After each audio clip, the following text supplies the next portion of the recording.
for our second game. We are still in round 4, of course, making sure that the players have had a bit of lunch, and we keep going and showing you games while that is going on. Players, I think in the last round we had some players who are a little bit newer, players who had really big seasons last year, who were throwing it back a few years. Baris, Akcos versus Alberto, Lara, players with a storied history in the game, it's fair to say. Baris, of course, coming all the way over from Germany to kick off his season here in the US, and Alberto, much more local here in California as well. But the teams you see, that good stuff team we already talked about a little bit, the Dondozo Tatsugiri, rounded out with the Sylveon Armor Rouge, Meowscarada, and one of my favorites, Annihilate. Alberto leaning into the Dragons team that we sort of talk about, where you had that combination of Garchomp and Hydreigon, but rounding it out himself with the Corviknight. The Grimmsnarl makes a return appearance, a Pokemon that we saw a lot in the last generation. And when I say a lot, I think too much would also be an applicable term. Then, of course, the Golden Go. And a Pokemon that you and I have been talking about a little bit, one that I find very interesting indeed, that's Skeledirge. It was a Pokemon I took through the game with me. I thought it was exceptionally interesting to use it. I do love the signature moves, and it just feels like it could spring some surprises here. Yeah, I think it'll be really important in this Pokemon in this matchup, whether we see it or not. The main job of Skeledirge is to counter Dondozo, right? So this is the matchup it's for. Both players now going to have to kind of play around that, right? Like, is it in the back? Is the Dondozo combination in the back? They're both going to have some mind games to go here. Neither side choosing to bring kind of maybe the stars of this matchup out immediately, but something for both sides to consider. No, the leads are the Grimmsnarl and the Garchomp, so the classic kind of one support, one offensive choice there for Alberto, Lara, and the Meowscarada and the Armor Rouge over on the side of Baris. So definitely trying to feel things out. Of course, we do have the privilege of seeing it from Baris' side, and unsurprisingly, he is wrapping up with the Dondozo combination in the back. But a light screen starting off from Grimmsnarl, carrying that one over from the last generation, as Garchomp goes with a Rock Slide here. That's going to go into the Protect of the Armor Rouge, and it is going to catch that Meowscarada. A little bit of damage there, but I think a pretty safe turn.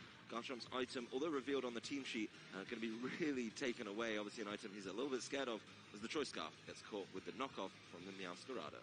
That's a big knockoff. I don't think anybody wants to deal with the terror that is Choice Scarf Rock Slide. It's sort of an interesting element of this matchup, too. I was almost about to say incorrectly that, it's a lead that doesn't have a lot of speed control on Alberto's side, but you don't need it when you're the fastest Pokemon in the field, at least to start with. That's a really cool interaction I think we're going to have to talk about a little more over the course of the tournament, right? Like, knockoff actually becomes a way higher value move, in my opinion, because with the open team sheet, with the visibility of the item, you're able to then go ahead and say, actually, I don't want you to play with that item, and you don't have to spend the game figuring it out and guessing for it. But Grimmsnarl is going to follow up with the second screen as such, this time the Reflect, so protecting against those physical moves, as Meowscarada follows up with the Flower Trick, and it's going to connect with the Garchomp, and unsurprisingly, the critical hit follows through. Garchomp retaliates with the Rock Slide. It does not hit the Armor Rouge that didn't protect itself this turn, and Meowscarada takes another solid chunk, and a follow-up Armor Cannon from the Armor Rouge into the Grimmsnarl for a little bit of extra damage, as its defense is going to be dropping as well as its special defense. You're really seeing the power of those screens there. I guess important to note, critical hits do ignore those, so not helping Garchomp any there. But the damage on Grimmsnarl, kind of pitiful, actually, for especially a Pokemon usually as offensively powerful as the Armor Rouge is. Yep, being able to take that hit really well means Grimmsnarl has more turns to keep on causing problems with its Prankster ability, something that we've all been very familiar with over the last few years. It's like we took a break from competitive tournaments, and I come back and I still have to deal with Grimmsnarl. It's definitely not fun, but it is going to be the reveal of the Dondozo. Obviously, no shock there. Flower Trick going into the Grimmsnarl this time. Yeah, that is going to be a lot more impactful as it does get the knockout. Meaning Grimmsnarl wasn't trying to mess around with any of its Prankster boosted moves. As Garchomp uses the Stomping Tantrum, that is going to catch the Dondozo. And then it's just going to be one of those turns where, yeah, it took a bit of damage on the way in, but it immediately gets to heal it off with those leftovers. Sort of an important reveal there, too. Alberto now seeing the Dondozo, where unless the intention on Baris' side was to go for some sort of Trick Room mode, you can reasonably guess the fourth Pokemon is likely a Water-type Pokemon we've seen before. I wonder what pairs well with Dondozo. It is a mystery that we must solve. It's certainly a curious bit of team building, I think, and we talked about it earlier, of course, that, yeah, if you bring Dondozo, you have to bring Tatsugiri as well, and it does limit your team choices, but is it worth it? I think by and large, yes, is what we're starting to see over the course of this tournament. Yeah, and like we weren't going to see it here, but I do think a big part of this archetype is you've got to be able to play with only one of them at least a little bit. And I think over the course of the weekend, I'd be surprised if we don't see at least some players trying it. I think it's going to be something to experiment with, as the Dondozo does leave and comes out in place of the Armor Rouge. The Scarlet does get another knockoff down into the Garchomp, and it's going to take a little bit of damage from the rough skin, and that's another one that people kind of debate, as Corviknight starts to set the tone with a Tailwind, so being able to keep those speeds up for Alberto for the next few turns. And we do see the Skeledirge, so sort of an interesting setup here where, obviously, Alberto would probably have preferred the beginning of the game played a little bit differently, but does still have that full health Skeledirge with Tailwind protecting it, perhaps trying to get in a situation where he can knock out these Pokemon and get the Skeledirge versus Dondozo matchup that he's looking for. If we do get left with just those 3 Pokemon, Skeledirge does have a big advantage, and also interesting to see this Corviknight. I think often on this sort of team you would expect Murkrow to be in that spot. Corviknight both a little bulkier and providing some different defensive types to try to get to that situation. I do like the change up to the Corviknight, but it's going to be a double protect here from the side of Baris, making sure he kind of gets a turn to read and see what's going on in this one. The body press heading towards that Meowscarada. Of course, that'd be a fantastic move to hit, but the protect is keeping it safe as Skeledirge. Yeah, it's a good type matchup. He's got something super effective for both sides of the field, but it's not going to matter, because it's just going to be a protect. And with that protect taken care of, Baris now knows what Alberto is trying to do. Now he gets to respond to it and play around it. Yeah, he's got to be careful here. I mean, it's such a weird spot where you really don't want to end up with full health Skeledirge versus the Dondozo combo. So yeah, how can you either whittle down the Skeledirge, maybe get a tricky knockout somehow? Corviknight still being there is annoying, where it's not doing a whole lot here, but like keeping the Tailwind for Skeledirge is a big deal. So tricky situation to play around. Well, Meowscarada doesn't care about anything to do with Tailwind, as it uses the priority Sucker Punch to get some good damage down there onto the Skeledirge. And of course, for its troubles, it is going to get knocked out by the follow-up Body Press from the Corviknight, so being able to take that knockout. The Skeledirge is going to land that Shadow Ball here, being able to do huge damage to the Armor Rouge. Not enough for a knockout, but it does mean the Armor Rouge gets a turn to fire back, and as you called out, being able to take on the game with a healthy Skeledirge is way more important. The Skeledirge is going to be recovering up a little bit, though, with those leftovers. Yeah, important to note the moveset of the Skeledirge here, too. Sometimes we see them taught Will-O-Wisp, which is a huge swing in this matchup. This one does not know Will-O-Wisp. It does know Slack Off. So, that damage can potentially be erased. It'll be sort of a tricky situation here where, can he heal safely without allowing too much control to go over to the other side? Armor Rouge, one of the main tricks that it typically has is that Trick Room, which I believe we do see here, so that would be an option as well, to try to get under the Tailwind, or you can be quicker all you want, but I'm going to make that irrelevant. Yeah, that's certainly an interesting pivot, but you do have to remember, these pivots are now visible to both trainers. These movesets are not a secret anymore. Armor Rouge leaving the field. I wonder what's going to happen next, Scott. Yeah, I mean, we've seen this once or twice before, but here we go. The Sushi has come out in the field. The Tatsugiri going to, be ready to be ordered up, and we'll see if Dondozo can get through this one. You see, he's facing down the Pokemon that's meant to be its counter on the team, so we'll see if it can pull through. Yeah, this is supposed to be the Dondozo answer, so it is really all over to Alberto to see if he can do it. Corviknight firing off at the Brave Bird. That's not going to be doing too much, a little bit of damage there. And Skeledirge, is desperate to get that extra little slack off in. So being able to restore its health, get it back to nearly full. But, the big question here is, where did it target? That's Wave Crash into Corviknight. Yeah, perhaps trying to whittle that Corviknight down, it still is an advantage for, Baris side to get that duel if he can. Especially because, the game doesn't end instantly when the Dondozo is knocked out, right? And I think some of the trouble of Skeledirge is, even though it doesn't get knocked out by Dondozo, it's easy to kind of just have it sit on the field forever while, all of its friends get knocked out and then wind up in a situation in the end of the game where Tatsugiri just knocks it out anyway. Yep. So, it's still a lot of threat there, especially because, it's not like Baris is down to 2 Pokemon, right? He still has another one to help out if he does get end up with the isolated Skeledirge at the end of the game. Yeah, it's definitely got some options here. As this is the last pair, of course, for Alberto. Bear that in mind, he did lose that Grimmsnarl and that Garchomp early on, so he does have to make this pair really work, and I do think it's got a lot of wiggle room, plenty of moves. We haven't seen any terrors yet. That's something to note as well this game. Trainers holding on to them for a little bit later, but Dondozo finally going for the order up into that Corviknight. Not very much damage, but of course the speed boost is going to start to help out. Corviknight setting up another one of its Tailwinds, so the speed boost will become more important as it wants to remain the fastest thing on the field. And Skeledirge takes the opportunity to work in a Torch Song. Not very effective, but one of my favorite moves. Not only the animation, you get a special attack boost out of it. Yeah, I mean, if you stay on the field a while, Skeledirge can get really carried away. Important to keep in mind here, so both Dondozo and Skeledirge have the unaware ability. So they're going to ignore each other's stat boost. They're not going to be very effective at knocking each other out. The speed does still matter, though. Pokemon move in the same order they move regardless if unaware doesn't care about that. So that is the one situation where order up does still matter in that matchup. Dondozo trying to be able to move first, making it a little bit easier to potentially pick up a cheeky knockout. Yeah, that's certainly something to be mulling over for the next couple of turns. Like I say, double unaware is something we haven't seen really before, but it is going to be a big factor, and trainers do have to think quite wisely about it when they are trying to play through it. So see exactly how Baris wants to play this one. And we are going to see our first Terra of the game. See who's decided to go for it, and it's going to be the Corviknight, which does have a Terra type of water.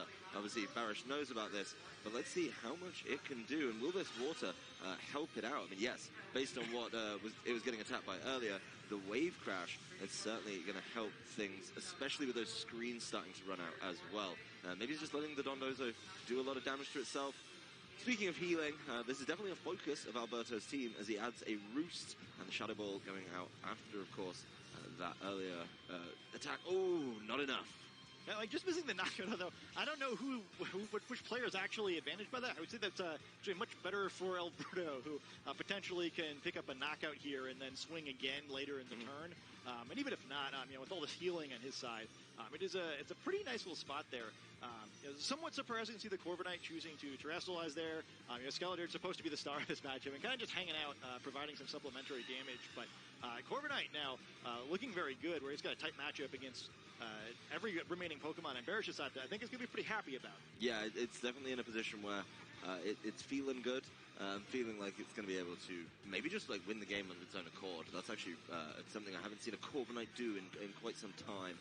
Dondozo knows its time is certainly going to be a little bit limited with that Tailwind in play as well. And the Corviknight takes the opportunity to roost up to full health. So being able to, of course, make sure it is nice and safe to potentially, as you say, sweep through the rest of the game. Dondozo protect, does block the Shadow Ball, means gets a little bit more leftovers recovery, but I really doubt it's going to be able to stop it once the Skeledirge does land that attack. Yeah, I think the little chance of that occurring, kind of an interesting situation too. I mean, that's a lot of healing on Alberto's side of the field, where both of those Pokemon have almost taken a full health bar's worth of damage. Now looking at a full green health bar, which is tough. See how Baris conveniently showing his team off there. A lot of damage taken on that side of the field, right? It's not just the Dondozo who's almost about to be knocked out, but that Armor Rouge in the back not looking very healthy either, and going to struggle with the tight matchup here. Yeah, well, there's the Wave Crash into the Skeledirge. It is super effective. It does do a lot of damage, but the recoil will catch the Dondozo of its own accord. So that is going to leave an interesting situation as the Corviknight just decides to try and Tailwind again, even though there's another turn there. But there's the Shadow Ball going into the Tatsugiri, taking it down to exactly half. And, of course, activating its berry, the Citrus Berry, going to bring it back up. But it's now going to be getting a proper partner, a slightly different partner to what we're used to it being paired with. Yeah, I mean, we haven't seen Tatsugiri actually have to fight on its own yet. It's been battling from the safety of Dondozo in every game that we've seen on stream so far. I do think that Tatsugiri in general is an underrated Pokemon where it fights pretty well, has very strong special attack, but this is a tough type matchup where even though the matchup with Skeledirge is pretty positive and it is naturally quicker than Skeledirge is, it's going to be difficult for these Pokemon to do enough damage to the Corviknight. It is a physically defensive Pokemon where fighting special attackers here, so that's great news for Baris, but definitely a disadvantage here with not really getting the value out of the Dondozo that he was probably hoping for. Yeah, the Dondozo didn't do enough in my book, and of course that Skeledirge is going to protect itself, is aware of the Tatsugiri, being able to sneak in and grab that knockout. Tatsugiri throws down the Taunt, so that's going to make sure that some of those healing and setup options for the Corviknight, such as the Tailwind and the Roost, are taken away. Then there's going to be the Skeledirge keeping itself safe for one more turn, and Corviknight going for the Brave Bird. The Brave Bird will get the knockout here on the Armor Rouge, and technically has to be a little bit careful, right? Like, doesn't want to just keep Brave Birding, because it's not going to be able to roost that off if it needs to. But that said, it's 2v1. Think Tatsugiri can do it without Dondozo? I think it's going to be tough. I mean, I do like the move on Baris' side there. Where, like, there's still a world where he turns it around, right? Like, if Corviknight's going for Tailwind or something there, wastes the turn, gives an opportunity for Tatsugiri to knock out Skeledirge, and hey, maybe who knows what can happen. But he's going to need a critical hit here.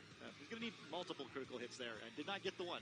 No, he did not get the one he needed, as that Draco Meteor does not come close to the knockout on the Corviknight. And there's going to be a follow-up Shadow Ball as well from the Scarlet. And there it is. Tatsugiri was not able to fight on its own without the commander of Dondozo. So game 1 in the books. Alberto Lara taking the lead with Baris Akcos.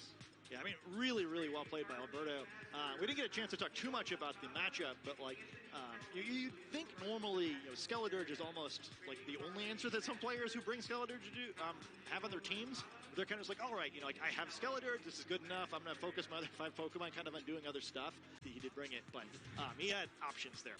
Well, it's going to be the same lead once again for Alberto, the Grimmsnarl and the Garchomp. And the Annihilate Dondozo paired off in the lead for Baris on this one. So definitely mixing it up a little bit. He does still have the Meowscarada, so that means the Armor Rouge is what he decided to leave behind, making sure that he wasn't able to... I mean, it didn't really feel that useful in that game, so maybe understanding that this is not the time for it, especially seeing that Alberto is okay with going Terra Water. Yeah, I kind of like this approach here. I think this is a neat game plan on Baris' side where it seems like he's just going to try to go all in with Dondozo to get as much done as he can and then have the other Pokemon close the game instead of kind of the reverse of how this ordering normally works. So it's going to be a very good Skeledirge switch in given what it looks like Baris is trying to do. But I like the idea of it, right? Where the normal gameplay pattern is not working, you got to switch it up.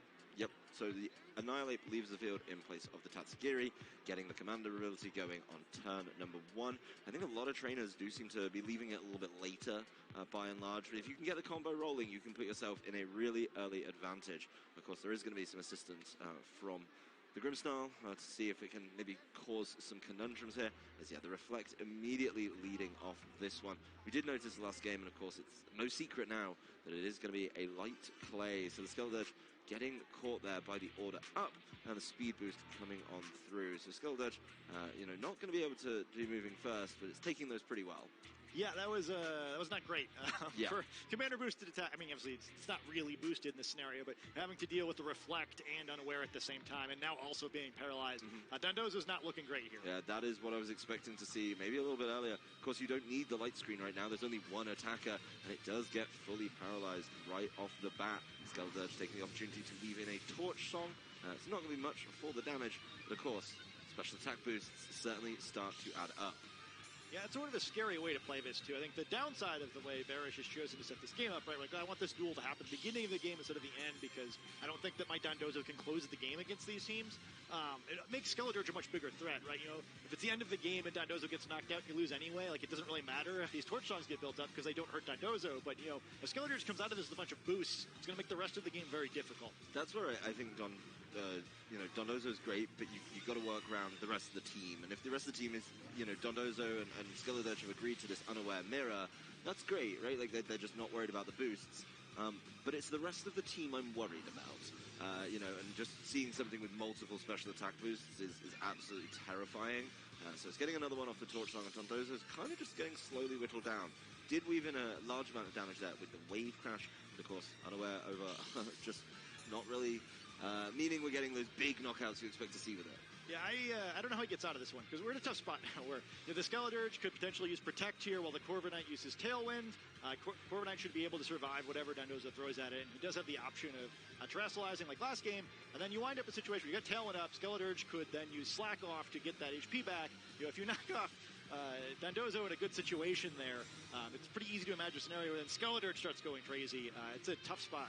Yep, well, the Dondozo is carrying on with the order up, so trying to make sure it does have a speed advantage against the rest of Alberto's team. It does still get it, so that's going to help out. But then there's the Tailwind in response immediately, so trying to kind of keep up. Of course, Dondozo can keep going for the order up. That is something that you can do. Tailwind gets you to one point. You can keep going with order up, but, will it be enough in the long run? There's so much focus on the Dondozo, and again, you've got to remember it's paralyzed. If there's a window where it maybe slips up and gets fully paralyzed again, things could definitely take a turn. Easily. I do think this is an interesting situation. So it's one of the better attacks into a Protect you're ever going to see. I just don't think it matters that much if Baris puts chip damage in Corviknight, right? Like, great. I mean, even if you knock it out, that's not the problem here. Like, you need Skeledirge down with these boosts before it can attack the rest of the team. So you're getting that speed boost. It helps with the goal of knocking out Skeledirge specifically. But we do see the terrestrialization here. Yep, terrestrialization coming a little bit later in the game. Once again, this time it's going to be over on to the Dondozo. She becomes a flying type. That's certainly one of the choices we were talking about a little bit earlier. There's many ways to go with your Terra type on the Dondozo, and flying is certainly one of the preferred ones. The Brave Bird going into the Dondozo, a little bit of recoil there as well. The Scarlet weaves in the slack off, so it's focused on getting its health right back up and being able to keep things going that way. Dondozo fires out the Terra Blast, being able to land that into the Scarlet. Yeah, that's less than impressive. Yeah, not a lot of damage there. I mean, I guess there is some upside, or at least, there's not the recoil damage that he would have had with Wave Crash, but yeah, it's a tough spot, right? You don't want to just let Scarlet stall you out, which is difficult to avoid in this situation. Trading slack off and Wave Crash is not as good for Dondozo as you might expect here. And yeah, it's a tough spot. They're perhaps just hoping to catch Skeledirge terastallizing, but not really any need to do that. He's just not been able to apply enough pressure to force it. Well, knowing about the Terra types, playing the open team sheet, yes, we know Skeledirge could become a grass type. Yes, it would be cool if you could catch it, and catch it with the flying Terra Blast, do some good damage over there. But Skeledirge really isn't that worried about it, right? It's able to take these attacks pretty normally. It's able to heal up with the slack off once again at some point down the line. So, yeah, it's certainly feeling like a tough time for Dondozo. And yes, it's getting that leftover recovery. Yes, it's sitting on the field. But where does it open up this game for Baris? Yeah, I mean, so far, sitting on the field is all it's doing, right? It's just, it's where you keep seeing the healing on the other side. The health bars are going the wrong direction. It's a tough spot. I think it's a key part of every Dondozo matchup, right? You have to force the terastallization because, Dondozo, you can't switch anymore, right? You're stuck. You need a winning scenario on the board, and it's just not applying enough pressure to Alberto's team to force Alberto to make any choices or sacrifices. That's another one of those little Brave Birds heading into that Dondozo. Another one of the Torch songs, so really trying to get invested for later. Dondozo, taking a good chunk here and getting caught finally with the paralysis there. It's been a while since we see that come in as a factor, but it is, of course, going to be unable to move on this turn. Yeah, so an extremely non-ideal position for Baris now, where Skeledirge looking at one more swing to knock out this Dondozo. One of the disadvantages that becoming a flying-type Pokemon is now there's not really any drawback for Skeledirge to keep clicking Torch Song and building those special attack boosts. The Tailwind just wore off, which could be good or bad here. It allows Alberto to reset that Tailwind if he wants it, then have the Tailwind to use Skeledirge to start wailing away on the rest of the team, which is scary. It does give Dondozo one turn where it'll be quick. But, we've seen that without a critical hit, it's not going to be able to knock out that Skeledirge in a single blow, and, even attacking into a Protect here would be pretty terrible. It's a tough spot, but he does get the Wave Crash off. Yeah, so Dondozo going first, using those order-up boosts, lands the Wave Crash, and is going to get damaged by the recoil. It's not going to be enough to knock it out. Skeledirge looking pretty low. I think what the kind of pace of this game is going to be set by the choice for Skeledirge. Weaves in, one more Torch Song into the Flying-type Dondozo. Easy knockout there. It gets a final special attack boost. Now the unaware of Dondozo is gone, and those are going to be very relevant. Yeah, it's a big deal. Especially because the Pokemon on Baris' side of the field that he can use now, they're not that bulky, right? Basically at this point, Skeledirge's special attack stat is yes. It's enough. It doesn't really matter. It got so many boosts that it's just not going to have too difficult a time knocking anything out. Certainly it can still be knocked out. That Annihilate is going to be very threatening. We do see it coming in here. So, both these Pokemon on Baris' side are pretty quick and threatening a decent amount of damage. But you got to remember, too, Alberto still hasn't even had to terastallize. We haven't seen all of his Pokemon. He's just playing a fantastic game here. He gets to terastallize at the moment he needs to, and that is something I think will be really helpful in him probably trying to sweep through the back three of Baris' team. The Corviknight holding on to the water one, probably not the most relevant in this case. Skeledirge holding on to the grass one, and it's done its job. It's just sat there in Torch Song. You're right. I don't know if there's anything on Baris' team that could take a Torch Song, Shadow Ball. They're both going to be quite painful. And making sure you just press the right one into the right opponent should wrap this one up. Yeah, and it's tough, too, because it does have the threat of protecting, so, if you all in, it's pretty easy to look silly. But that's not going to be what happens here. Okay, well, there's the Rage Fist coming out from the Annihilate, landing into the Skeledirge, but it's not enough for a knockout. And for its troubles, it's going to get caught with a Brave Bird. Corviknight doing big damage on that one. The Skeledirge is more focused on slacking off, making sure that it is able to, of course, get that health right back up. We saw the Rage Fist and the problems it can cause. Tatsugiri lands another taunt into this Corviknight. It did it last game, and it really didn't slow it down, because it still just took the opportunity to just start attacking. Between Brave Bird and Body Press, it's got a couple of decent options there. The Brave Bird doing big damage and helping out against something like the Annihilate. Yeah, it's just a tough spot for the Tatsugiri, right? Because you don't want to Draco Meteor if you don't have to. I mean, this time Corviknight's still a Steel-type Pokemon, so you're not going to really do any meaningful damage there. And then lowering its own special attack stat, it's very close to getting in a situation where it's not going to be able to switch out of battle, so there's a lot of threat there. I guess the one nice thing is if you do lower your special attack stat, Skeledirge is unaware also ignores that, so at least you could do normal Draco Meteor damage, but the Skeledirge knows how much of a menace it is and is just choosing not to be able to be knocked out. Yep, so Protect coming through here for a couple of Pokemon on the field. Let's see how they decide to trade this one off. Annihilate goes with another Rage Fist. It looks like it's going into the Corviknight this time. It's still not going to be enough for a knockout. It's way, way far away with that. As a Citrus Berry activating for Corviknight, being able to heal that one up. As Corviknight retaliates, yep, with the Brave Bird. And Annihilate's gone. So another one of those kind of big threats, especially with the Choice Scarf as well, that Baris would be relying on to claw this game back. It's definitely not going to be the easiest.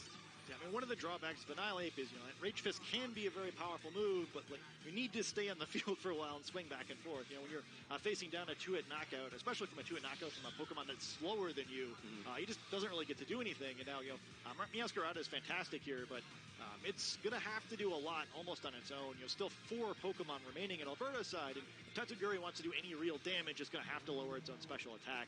Just a masterfully played game by Alberto so far, and Skeledirge is still sitting there with a whole bunch of special attack boosts where, even though it's facing down 2 Pokemon that can do a lot of damage to it now, it's still in a spot where, well, how do you really deal with it without exposing yourself to a ton of risk? Meowscarada certainly does not want to be hit by a Brave Bird, so there's kind of a pin going in both directions here.